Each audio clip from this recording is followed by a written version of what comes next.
So students, welcome to AIB Education Study with Anas sir. Today I will be starting class 11th accounts chapter number 3 theory base of accounting standards and Indian accounting standard. तो basically इसके अंदर सारे हमें principles के बारे में बता रखा है कि आखिर हमारी अकाउंटिंग किस चीज़ को फॉलो करके अपनी अकाउंटिंग के प्रोसेस को कंप्लीट करती है।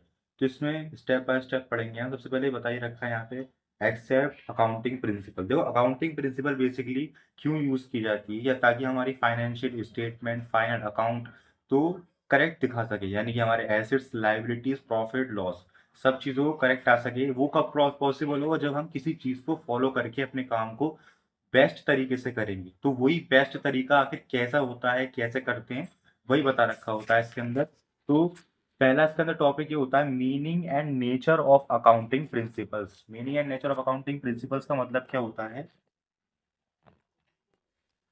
देखिए accounting concept are the basic assumption और fundamental proportion within which accounting operates. They are generally accept accounting rules based on which transaction are recorded and financial statement are prepared. यानी कि accounting concept basically क्या है? Assumption, fundamental proposition within the accounting operates. They are generally accept accounting rule. यानी कि basically rule के based पर जो accounting transaction और record करी जाती है तो फाइनेंशियल स्टेटमेंट प्रीपेड की जाती है। It is important to the follow accounting concept. अगर वो ये बहुत जरूरी है कि वो फॉलो करे accounting concept, because it enable the users financial statement to understand them the better in the same manner. यानी कि अगर हम अकाउंटिंग कॉन्सेप्ट को फॉलो करके अपनी अकाउंटिंग की ट्रांजेक्शन करते हैं, उसको रिकॉर्ड करते हैं, तो क्या होता है, जब हम अपनी फाइनेंशियल स्टेटमेंट को कम्युनिकेट यानी यूजर्स के पास कम्युनिकेट कर देते हैं, भेज देते हैं, तो वो अंडरस्टैंडेबल एंड अंडरस्टूड मैनर में होती है और वो अपना इजीली डिसीजन मेक कर सकते हैं हमारी अकाउंटिंग स्टेटमेंट को देख के। तो दूसरा इसके अंदर आता है accounting conventions. Accounting conventions are the outcome of accounting practice और principles being followed by the enterprises over a period of time. Basically accounting convention मतलब क्या हुआ कि अकाउंटिंग प्रिंसिपल फॉलो की जाती है इंटरप्राइज के through over a period of time, यानी फाइनेंशियल ईयर के बीच में। कन्वेंशन में undergo a change with time to bring about improvement in quality of accounting information. यानी कि इसके लिए भी यूज की जाती है कि हमारी क्वालिटी इंप्रूव्ड हो अकाउंटिंग इंफॉर्मेशन की, बेटर टू बेटर। अब इसके फीचर्स क्या होते हैं students? Features of accounting principle, इसमें पहले बता रखा है accounting principle are man made accounting. अब इसके अंदर क्या बता रखा है? Accounting principle are man made and there of they are the best possible suggestion based on practical experience. They are recommended for use by all enterprises to ensure इनफॉर्मेलिटी and understandability. Features of accounting principle के first point के अंदर बता रखा है कि जो हमारे accounting principle होते हैं उसको हर एक एंटरप्राइज को यूज करना चाहिए, हर एक एंटरप्राइज को अप्लाई करना चाहिए, क्योंकि उनकी एप्लीकेशन यानी उनकी फॉर्मेशन यूनिफॉर्मिटी हो, अंडरस्टैंडेबिलिटी हो और वो इजीली अपनी इंफॉर्मेशन को कम्युनिकेट कर सकें। Accounting principle are flexible. Accounting principle are not rigid but flexible, यानी कि ये ज्यादा मजबूत नहीं है, फ्लेक्सिबल है, इजी भी है। Accounting principle are not a permanent but change with time. इसका मतलब ये, अगर आप कोई प्रिंसिपल लगा रहे हो अपनी अकाउंटिंग को, तो ऐसा नहीं कि जिंदगी भर के लिए वही लगा रहेगा। हम एक स्पेसिफिक पीरियड ऑफ टाइम के बाद यानी कि 1 साल के बाद उस अकाउंटिंग प्रिंसिपल को चेंज भी कर सकते हैं। Accounting principle are generally accept, यानी कि accounting principle are the base of guidelines और accounting at the generally accepted. यानी कि अकाउंटिंग प्रिंसिपल जो होते हैं वो बेस्ड होते हैं गाइडलाइन के ऊपर, यानी अकाउंटिंग की गाइडलाइन के ऊपर, एंड द अकाउंटिंग इसे एक्सेप्ट करती है generally. The generally acceptance of accounting principal usually depend on how it's meets 3 criteria. यानी कि जब हम अपनी अकाउंटिंग प्रिंसिपल को इस मतलब कॉन्सेप्ट के थ्रू करते हैं तो वो हम मिलते हैं 3 क्राइटेरिया के साथ। पहला relevance. Accounting principle are relevant if they result in information if there is information that is useful to the users of accounting information, यानी कि यूजफुल होती है वो अपने यूजर्स के लिए, अकाउंटिंग इंफॉर्मेशन रेलिवेंट होती है। ऑब्जेक्टिव, ऑब्जेक्टिव आपको पता है उद्देश्य। Accounting principle are objective if they are not influenced by the principle bias, यानी कि पर्सनल प्रिंसिपल कह रहे हैं पर्सनल बियास, यानी कि ऐसा कुछ होता है कि अगर कोई चार्टेड अकाउंटेंट या अकाउंटेंट कोई काम कर रहा है और उसने पर्सनल बियास यानी खुद से कोई चीज उसके अंदर ऐड ऑन कर दी अकाउंटिंग इन्फॉर्मेशन में, तो ये उससे भी बचाती है अगर हमने अकाउंटिंग कॉन्सेप्ट फॉलो कर रखा है तो। feasible accounting principle are feasible if they can be applied without undue complexity and cost, यानी बिना पैसे लगाए हम इसको अप्लाई कर सकते हैं। तो नेसेसिटी ऑफ अकाउंटिंग प्रिंसिपल ही आपको बता चुका हूं कि क्यों जरूरी होते हैं नेसेसिटी ऑफ अकाउंटिंग प्रिंसिपल। ये इसलिए जरूरी होते हैं ताकि हमारी अकाउंटिंग इंफॉर्मेशन इजी और बेटर वे में दिखाई दे सके और अंडरस्टैंडेबिलिटी में हो सके, तो यही नेसेसिटी है। बट हम आगे बढ़ते हैं फंडामेंटल अकाउंटिंग अजम्पशन और कॉन्सेप्ट, यानी कि जितने भी अभी तक हम कॉन्सेप्ट्स की बात कर रहे हैं वो आखिर कॉन्सेप्ट्स है क्या। तो इसमें पहला बता रखा है गोइंग कंसर्न कंसर्न एजम्पशन, यानी कि business will continue for a foreseeable future at the same level of operation. यानी कि जब भी हम बिजनेस स्टार्ट करते हैं तो ये सोच कर स्टार्ट करें तो बिजनेस विल कंटिन्यू फॉर फॉरसेबल, यानी फ्यूचरिस्टिक से सोच के स्टार्ट करें कि ये बिजनेस हमारा कई साल चलेगा, ना कि ये नहीं सोच के कि इस साल अगर चल गया तो बंद कर देंगे, ये कभी नहीं सोचना होता। हमें फोर्सेबल यानी फ्यूचरिस्टिक सोच के डिपेंड पे हमें अपना बिजनेस स्टार्ट करना होता है और सेम लेवल ऑपरेशन। या कुछ हमें बता रखा है going concern assumption prescribe that transaction should be recorded and reported on the basic the business shall continue for a foreseeable period and there is no intention to close the business or scale down its operation significantly.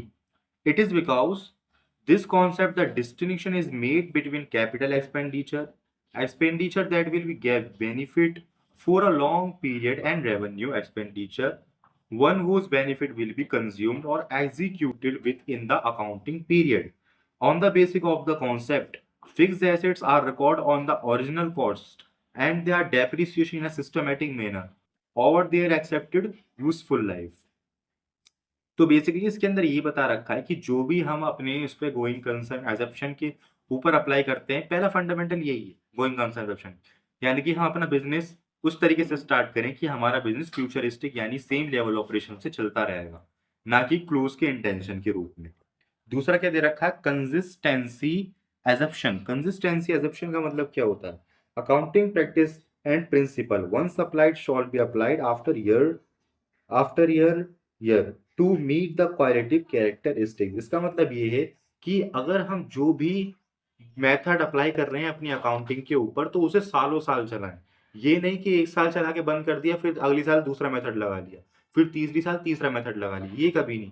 जो हम method लगा रहे हैं उसको कम से कम एक साल से ज्यादा 4-5 साल तो चलाना ही है, वरना क्या होता है हमारी अकाउंटिंग की जो इन्फॉर्मेशन है वो गलत आती है अगर हम साल को पिछले साल को इस साल से कंपेरेबिलिटी में करते हैं तो। यहाँ बता भी रखा है according to the consistency assumption accounting practice one should selected and adopted should be applied consistently after year.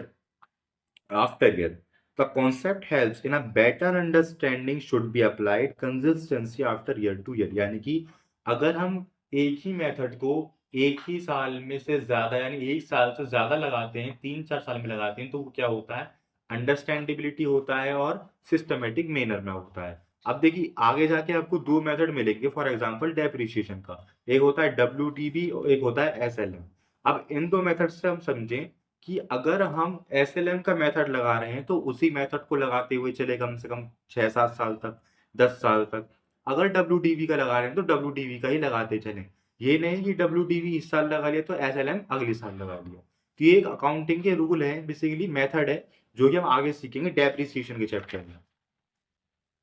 accrual assumption accrual assumption का मतलब ये होता है transaction are recorded when they are entered into whether amount is exchange और not accounting to the accrual assumption are transaction recording in the books of account at the time when it is entered into and not when the settlement take place. Thus revenue is recognized with it realized when the sale is complete or services and rendered. It is immaterial whether cash is received or not. Similarly, expense or recognized are expense in the accounting period in which the revenue relate to it's the recognized whether paid into cash or not. The concept in particularly important because it recognizes assets, liabilities, income, and expense, and when the transaction relating to it entered into. Under the concept, profit is regarded at the time the goods or services are sold, recorded a customer, a legal title is passed to the consumer, who in turn would have an obligation to pay for them. Similarly, expenses regarded as incurred when the goods or services purchased or availed, and the obligation to pay for them is assumed. तो students ये बता रखा है transaction और record when the entered into whether amount is exchange और not, यानी कि जितनी भी हम ट्रांजेक्शन करते हैं तो उनकी जो भी एक्सचेंज करने की, चाहे वो सेल्स रिलेटेड हो, परचेज रिलेटेड हो, वो दोनों तरीकों से जो है वो रिकॉर्ड करी जाए। ठीक है, तो यहाँ पे कुछ एग्जाम्पल बता रखा है। एग्जाम्पल से और समझते हैं कि मिसेज RSM कंप्यूटर 1 जनवरी परचेज किया है उन्होंने 5 लाख रुपए का, to be paid on 5 April. Since the asset has been acquired, the enterprise and has to the process incurred liability to the extent the amount 1 January. It must record transaction in the books of account. देखिए students, इसका मतलब basically ये है कि अगर आपने कोई goods बेचा है 1 जनवरी को, ठीक है, 1 जनवरी को आपने गुड्स बेचा है, बट उसके पैसे आ रहे हैं आपको 1 अप्रैल को, ठीक है, तो आप इस साल के अंदर उस सेल को रिकॉर्ड नहीं करोगे, समझ रहे हो? यानी कि उसको आप क्रेडिट के अंदर कन्वर्ट करोगे, क्रेडिटर मानोगे उसको कि अभी हमारे, सॉरी डेटर मानोगे कि उससे अभी हमारे पैसे नहीं आए हैं। ट्रांजैक्शन तभी रिकॉर्ड करी जाएगी जब उससे पैसे हमें रिसीव्ड हो चुके होंगे। ठीक है, यह बता भी रखा है कि make a sale to the goods 27 February 15,000 credit of 2 months and the sale must be recorded on the 27th February 2020, although the amount will be received on 27th April, यानी कि अमाउंट तो रिसीव हुआ 27 अप्रैल को। The transaction is recorded because the revenue had been earned, although the amount has not been received. Should also record the purchase in the books of account 27th February 2020 because goods have been purchased although the amount has not been paid. तो इसका मतलब ये हुआ students कि जैसे कि जो भी हम सेल कर रहे हैं, जैसे यहाँ 27 फरवरी की सेल थी, तो हमें पैसे कब रिसीव्ड हुए उसे 27 अप्रैल को, तो हम 27 अप्रैल की वो नहीं मानेंगे सेल, हम 27 फेब की ही सेल मानेंगे, बट उसे डेटर से हम पेमेंट में कन्वर्ट कर देंगे कि पेमेंट हमको रिसीव्ड हो चुकी। ठीक है, तो ये था अक्रूवल एजम्पशन। तो बेसिकली अक्रूवल एजम्पशन आप शॉर्ट में ये समझिए कि जो भी हम ट्रांजैक्शन या फिर कोई भी रिकॉर्डिंग कर रहे हैं, तो जिस तारीख पे हम सेल कर रहे हैं तो उसी तारीख में हमें उस सेल को एंटर्ड भी करना है। जैसे कि 27 फेब को डाला है हमने, और बट उसके पैसे 27 अप्रैल को मिल रहे हैं, तो वो इस साल की इनकम है जो बीत चुका है, ना कि उस साल की।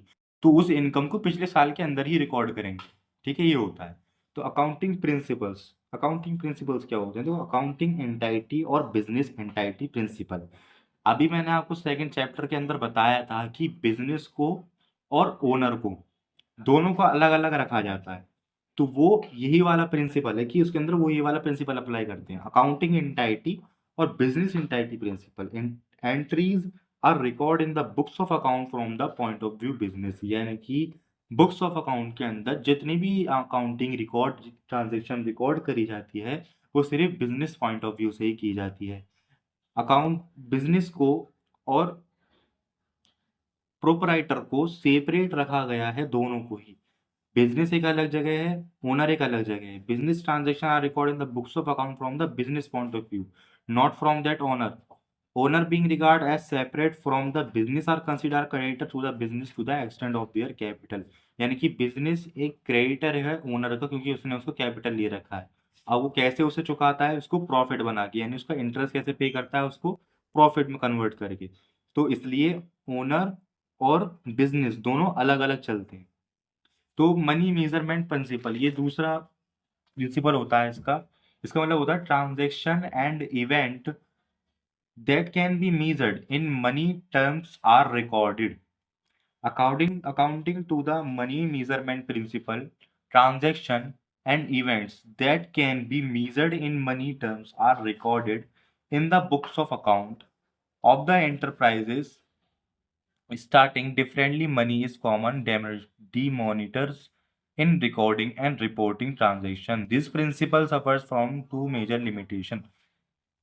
Money measure money measurement principle का मतलब ये है कि जो भी हम ट्रांजैक्शन रिकॉर्ड कर रहे हैं कि उसके अंदर इन्वॉल्व होना चाहिए मनी का। अगर मनी इन्वॉल्व नहीं है तो वो बिजनेस ट्रांजैक्शन के अंदर नहीं रिकॉर्ड करी जाएगी। तो इसके अंदर बता रखा है कि दो मेजर लिमिटेशन का सामना करती है, वो कौन सी है। पहला, transaction and event that can not be measured in money terms, यानी कि जो मनी टर्म्स के अंदर नहीं होती उसको रिकॉर्ड नहीं करा जाता अकाउंट्स की बुक के अंदर। और दूसरा, the value of money is considered to have static static value as a transaction are recorded at the value on the transaction date and continue to be stored in the recorded value. In reality, due to inflation, goods that can be purchased the 1000 today may be purchased for 1200 later. यानी कि basically अगर हम किसी वजह से कि आप ऐसे तरीके से समझिए, कोई बाहर से हम गुड्स परचेज का वर्क कर रहे हैं, अगर वो बदल जाते हैं ना पैसों का लेन देन की, डॉलर अब इतने का है पहले इतने का था, तो इस तरीके का सामना मनी मेजरमेंट प्रिंसिपल करता है। बाकी लगाते यही वाला प्रिंसिपल है हमेशा। इसमें लिख रखा है in reality due to inflation goods that can be purchase for 1000 today may be purchase for say 1200 letter, यानी बाद में 1200 के परचेज करने पड़ गए। तो ये होती है इसकी लिमिटेशन। अब तीसरा होता है अकाउंटिंग पीरियड प्रिंसिपल। इसका मतलब क्या होता है, life of the business is broken into smaller period of 12 month known as accounting period. ठीक है, यानी कि अकाउंटिंग पीरियड, इस प्रिंसिपल को भी हमें लेके चलना होता है कि अकाउंटिंग प्रिंसिपल 12 महीनों का होता है। और वो किस तरीके से कैसे होता है मैं आपको पहले ही बता चुका हूँ।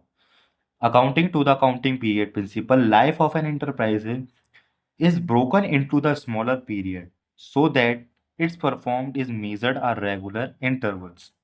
The accountings of an enterprises are maintained following the going concern concept, meaning the enterprises shall continue its activity for foreseeable future.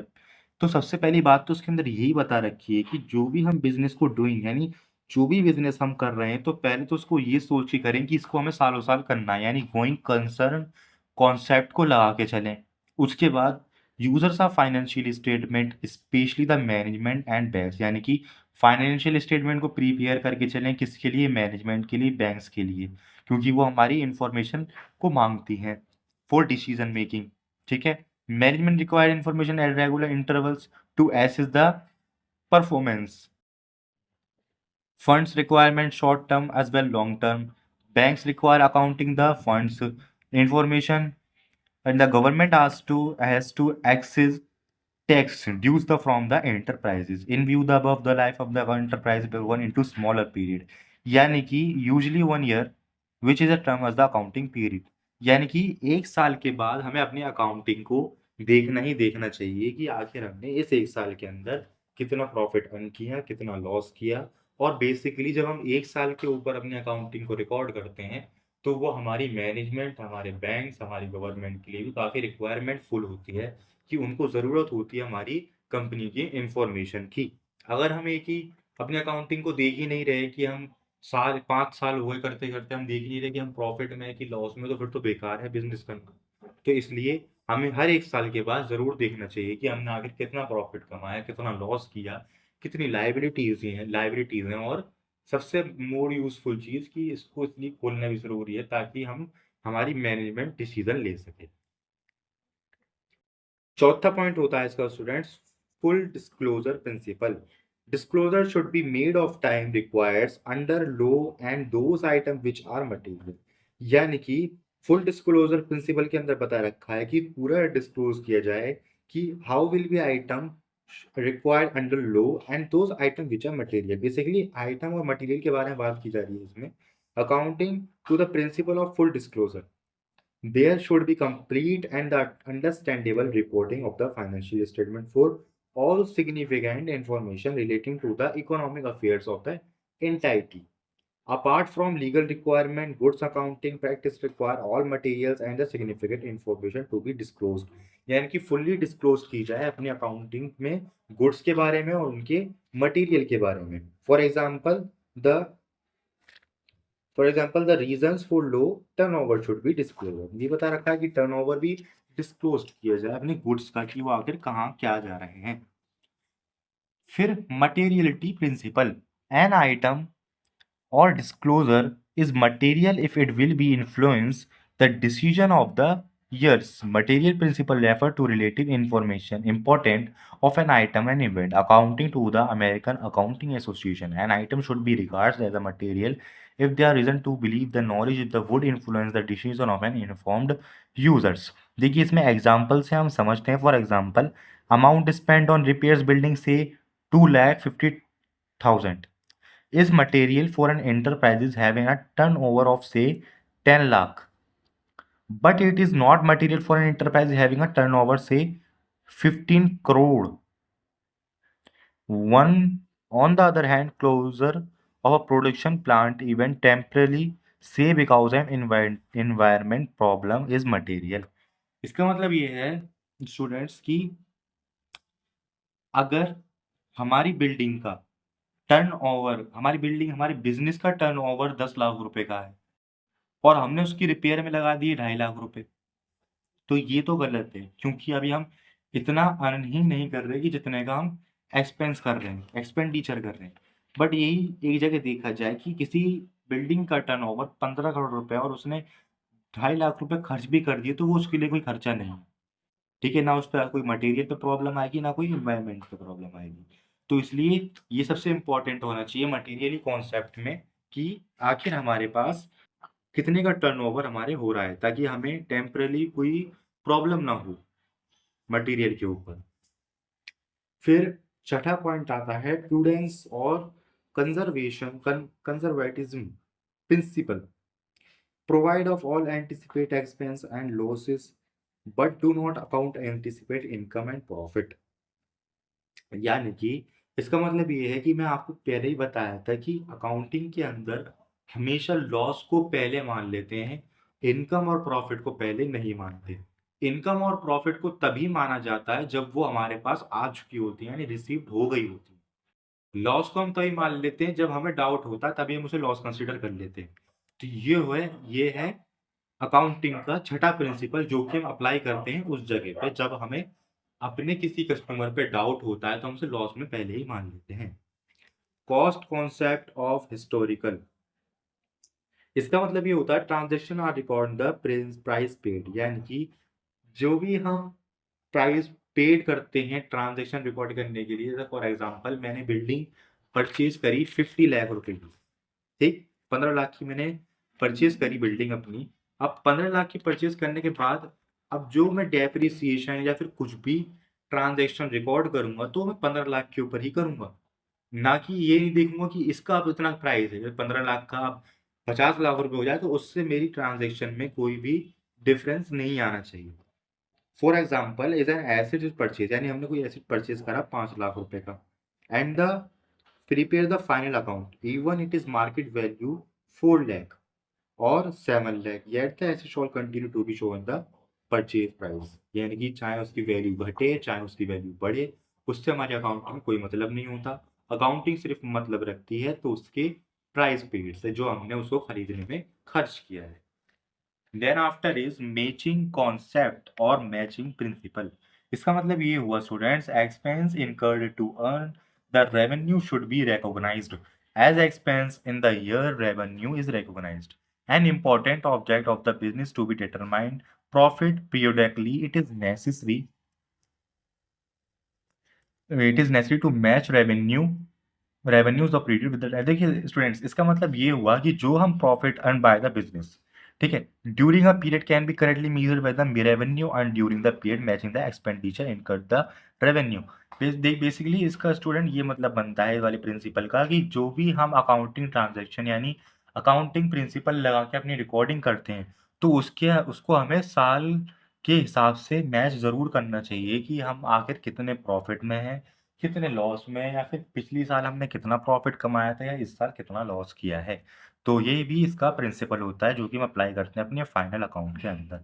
अब बात करते हैं ड्यूल एक्सेप्ट और ड्यूलिटी प्रिंसिपल, यानी कि जो भी हम ट्रांजैक्शन कर रहे हैं तो उसके अंदर दोनों चीज़ें इन्वॉल्व होनी चाहिए, डेबिट की भी और क्रेडिट की। ये नहीं कि हम अगर डेबिट यानी कि एक तरफ से ही रिकॉर्डिंग करते हुए चले, यानी डेबिट डेबिट की या फिर क्रेडिट क्रेडिट की, दोनों चीज़ें इन्वॉल्व होनी चाहिए, डेबिट भी या फिर क्रेडिट भी। फॉर एग्जांपल, अगर हम कोई गुड्स परचेज कर रहे हैं कैश के अंदर, तो हम दोनों तरीकों से रिकॉर्ड करेंगे। परचेज किया है गुड्स को, यानी गुड्स आए हैं, तो गुड्स क्या हो जाएंगे, डेबिट हो जाएंगे। कैश गया है उनको खरीदने में, तो कैश क्या हो जाएगा, क्रेडिट हो जाएगा। आने वाले को डेबिट कहते हैं, जाने वाले को क्रेडिट कहते हैं। अगर इन दोनों का अमाउंट इक्वल आता है तो तभी हमारी ट्रांजेक्शन को ठीक माना जाता है, अदरवाइज नहीं माना जाता। तो बेसिकली इसके अंदर बता रखा है कि दोनों चीजें इन्वॉल्व होनी चाहिए हमारे ट्रांजेक्शन के अंदर। फिर आता है रेवेन्यू रिकॉग्निशन कॉन्सेप्ट, यानी कि revenue is recognized when the right to receive is established. According to the revenue recognition concept, revenue is considered to have been realized when transaction has been entered into the obligation to receive the amount is established. It is to be noted that recognized revenue and receipt of an amount are two separate accepts. Let us take an example. Understand. I enterprise sale goods in February. ठीक है, एक enterprise ने goods sale कर दिए फरवरी को 2022 में, उसका amount received हुआ अप्रैल के। तो revenues the sale should be recognized February 2022 when the goods sold because the legal obligation to receive the amount is established upon sale February 2022. Let us take another example. Suppose an enterprise has received an advance in February 2022 for the sale to be made in May 2022. Revenue should be recognized in May 2022 upon sale having been made because legal obligation to receive the amount is establishing in May 22। तो basically हमें इससे यही समझ में आ रहा है कि ऊपर वाले समझें कि एक एंटरप्राइज ने अपने गुड्स सोल्ड किए फरवरी में, उसका अमाउंट रिसीव हुआ अप्रैल में, but revenue the sale should be recognize, यानी कि उसको लिखा तभी जाएगा कि फरवरी के अंदर जब हम उसको सेल कर चुके हैं। ये कॉन्सेप्ट मिलता जुलता ही पीछे भी आया था कि और ब्रीफली बता रखा है। फिर आता है वेरिएबल ऑब्जेक्टिव कॉन्सेप्ट, यानी transaction is record on the basis of evidence. ये जो भी हम ट्रांजैक्शन रिकॉर्ड कर रहे हैं उसको एक एविडेंस के बेस पे करें, ताकि वो क्या रहे, पर्सनल बियाज से, यानी कि जो हम पर्सनल कोई इंक्लूड ना कर दे कोई और चीज, तो उससे वो महफूज रहे, अपने ऑब्जेक्टिव के बेस पर ही चले, एक एविडेंस के बेस पे वो रिकॉर्डिंग हो। तो बता रखा है supported by the business document, यानी business document like invoice, debit credit card, debit note, credit note, इस तरीके कैश मेमो, सेल बिल। तो इन सभी के एविडेंस के ऊपर ही अपनी ट्रांजैक्शन रिकॉर्ड करनी चाहिए, ना कि इन सब के बिना। तो स्टूडेंट्स, इसके बाद हम स्टार्ट करते हैं अकाउंटिंग स्टैंडर्ड्स। देखो अकाउंटिंग स्टैंडर्ड इन सब के अंदर मेन टॉपिक करते हैं अकाउंटिंग स्टैंडर्ड। देखो यहाँ से पढ़ते हैं meaning of accounting standard. Meaning of accounting standard मतलब ये होता है basically they are set of guideline generally accepted accounting principle. ठीक है, ये एक्सेप्ट करता है अकाउंटिंग प्रिंसिपल को। फोर किस लिए, अपनी प्रिपरेशन करने के लिए और प्रेजेंटेशन के लिए फाइनल स्टेटमेंट की। वे are accounting rules and procedure relating to the measurement, recognition, treatment, presentation, disclosure, accounting transaction of the statement is to the council chartered accountant of India. यानी कि अकाउंटिंग स्टेटमेंट क्या करता है, सारे अकाउंटिंग प्रिंसिपल को apply करता है अपने रिकॉर्डिंग यानी ट्रांजैक्शन के अंदर, चाहे वो मेजरमेंट हो, रिकॉग्निशन हो, प्रेजेंटेशन हो, डिस्क्लोजर हो, या कुछ भी। फिर उसको शूट कर देता है council of institution of chartered accountant of India, CA के पास उसको, यानी ट्रांजैक्शन को भेज दी जाती है। तो बेसिकली अकाउंटिंग स्टैंडर्ड का मतलब ये होता है कि ये चलता है हमारी गाइडलाइंस के ऊपर, और गाइडलाइंस कहाँ से बनती हैं, अकाउंटिंग प्रिंसिपल्स के ऊपर, और उसी को फॉलो करते हुए हम अपनी ट्रांजैक्शन को कर पाते हैं। तो नेचर ऑफ अकाउंटिंग स्टैंडर्ड मतलब क्या हुआ, basically accounting standard are guideline provided from the framework so that credible final statement are prepared. तो ये सब आप पढ़िएगा खुद।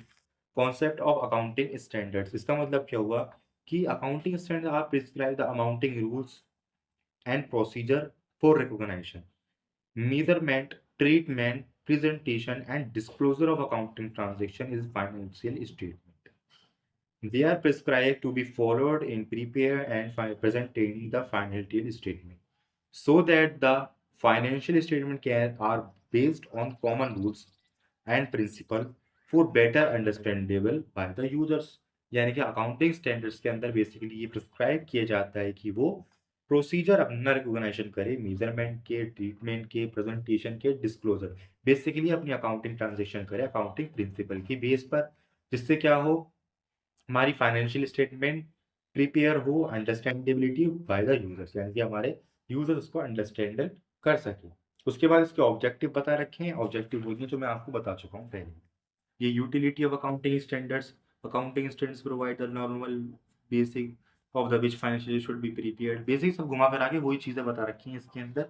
तो लिमिटेशंस तो पढ़ते हैं।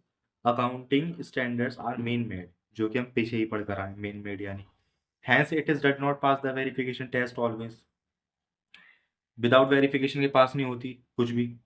Accounting standards are based the business environment and laws of the country, यानी कि बिजनेस के एनवायरनमेंट और कंट्री के लॉ के ऊपर चलता है। The change often to the made भी चेंज द बिजनेस एनवायरनमेंट और लॉज, ये चेंज नहीं होता बिजनेस के एनवायरनमेंट के ऊपर, और सॉरी ये चेंज होता है बिजनेस के ऊपर और अकाउंट कंट्री के रूल्स के ऊपर, और किसी चीज़ के ऊपर ये चेंज नहीं होता। अब इसका क्या मतलब होता है, इंटरनेशनल फाइनेंशियल रिपोर्टिंग स्टैंडर्ड, यानी IFRS का मतलब क्या होता है, तो यहाँ बता रखा है इंडियन, इसकी डेफिनेशन बता रखी है हमको, ये meaning IFRS IFRS are set of accounting standard developed by the International Accounting Standard, ये अकाउंटिंग स्टैंडर्ड ही है बेसिकली, डेवलप किया गया है इंटरनेशनल अकाउंटिंग स्टैंडर्ड बोर्ड से, यानी IASB से। The international accounting standard setting body, या इसकी सेटिंग बॉडी करी गई है। The standard issued the ISB are based sound and clearly stated principle, therefore IFRS refer to as principle based accounting standard, ये principle based accounting standard होता है। This contrast with set of standard, ये क्या करता है, standards को set करता है, like Indian accounting standard which content significantly more application guidance, यानी कि बेसिकली सिग्निफिकेंट गाइडेंस के ऊपर वर्क करता है, तो पता चल गया हमें। This standards are often referred as rule based accounting standards, basically ये यही करता है कि रूल बेस्ड अकाउंटिंग के स्टैंडर्ड बेस्ड गाइडेंस बेस्ड, तो ये सारे काफ़ी सारे मिलते जुलते वक्त काम है सारे IFRS के, ISB के। इंडियन अकाउंटिंग स्टैंडर्ड्स, इसका मतलब क्या हुआ, इसकी मीनिंग बता रखा है हमें। IND are set of accounting standard notified under the Companies Act, basically meaning आपको सबकी एक जैसी लगेगी, चाहे वो IFRS हो चाहे वो इंडियन अकाउंटिंग हो, काम सभी का एक होता है। INDAS are set of accounting principle standard notified under the Companies Act, Companies Act के अंदर अकाउंटिंग स्टैंडर्ड को सेट करता है 2013, that converge with the international financial reporting standard, यानी कि ये किससे मिलकर बना है, IFRS से, जो कि हम पढ़ लिया अभी पीछे। INDAS are based on sound and clearly stated principle and therefore Indian accounting standard are said to be principle based accounting standard, principle based accounting standard होता है। This contrast with accounting standards they are applicable on companies on which Indian accounting standards are not applicable, which are rule based accounting standard, basically company क्या होती हैं on which are not applicable which are rule based accounting standards, ये rule based तो होती है, तो rule based के ऊपर जैसे कि अप्लाई किया जाता है, अपनी प्रिंसिपल्स के ऊपर अप्लाई किया जाता है इंडियन अकाउंटिंग स्टैंडर्ड इंडियन के अंदर। और IFRS क्या होता है, इंटरनेशनल अकाउंटिंग स्टैंडर्ड्स को देखने के लिए, मैच करने के लिए तब यूज़ किया जाता है। तो ये दोनों में कुछ डिफरेंस हो सकते हैं थोड़े बहुत, बाकी काफ़ी मिलते जुलती हैं ये भी। इसके बाद क्या है, इसके अंदर अंडरलाइंग अजम्पशन क्या करता है, सारे अपने उनके रूल्स के ऊपर ही वर्क करता है, जो कि हम पढ़कर आए, गोइंग कंजर्वेशन, यानी कि जो भी बिजनेस कर रहे हैं वो 1 साल से ज़्यादा सोच के करें, सालों साल करें। अक्रूल एजम्पशन, यानी कि सेटलमेंट ऑफ ट्रांजेक्शन तभी करें जब उसको पैसे आ चुके हों। Indian accounting state basically financial statement, statement of financial position, statement of change in equity, statement of comparative income, तो बेसिकली ये इसी के लिए किया जाता है, फाइनेंशियल पोजीशन के लिए स्टेटमेंट की, एसेट्स की, लाइबिलिटीज़ की, चेंज इन इक्विटी यानी आफ्टर डायरेक्शन लाइबिलिटी को ख़त्म करने के बाद हमारे पास क्या चीज़ें बच रही हैं, कितने शेयर होल्डर, कितनी इक्विटी है। Statement of comparative income, income के ऊपर देखा जाता है, यानी कि कंपैरिजिव इनकम का मतलब क्या है, income statement, head statement, comparison income are prepared. Income statement को कंपेयर किया जाता है, उसकी स्टेटमेंट तैयार की जाती है, रेवेन्यू की, एक्सपेंस की, कैश फैलो की, यानी कैश फैलो कितना हो रहा है हमारे पास, अकाउंटिंग पॉलिसी। तो इस तरीके से तो ये सारी हमें चीज़ें बता रखी हैं, एक्ट बता रखा है कौन सी कंपनी के अंदर बना है। तो ये सब चीज़ तो हम पढ़ के ही समझ में आ रही है। तो स्टूडेंट्स चैप्टर नंबर 3 भी हमारा कंप्लीट हो चुका है, theory base of accounting standards. इसके अंदर बेसिकली हमें स्टैंडर्ड बता रखे थे, प्रिंसिपल बता रखे थे कि कौन से प्रिंसिपल को फॉलो करके हम अपनी अकाउंटिंग को करते हैं और किस तरीके से करते हैं, और ये कुछ स्टैंडर्ड बता रखे थे जो कि कैसे डेवलप्ड होते हैं, कैसे हम करते हैं। तो नेक्स्ट चैप्टर हमारा, यार चैप्टर तो हमारा खत्म हो चुका है। Next chapter, chapter number 4, basic of accounting. ये ज़्यादा बड़ा चैप्टर नहीं है, छोटा सा ही है। इसको करते हैं नेक्स्ट क्लास में स्टार्ट। So thank you.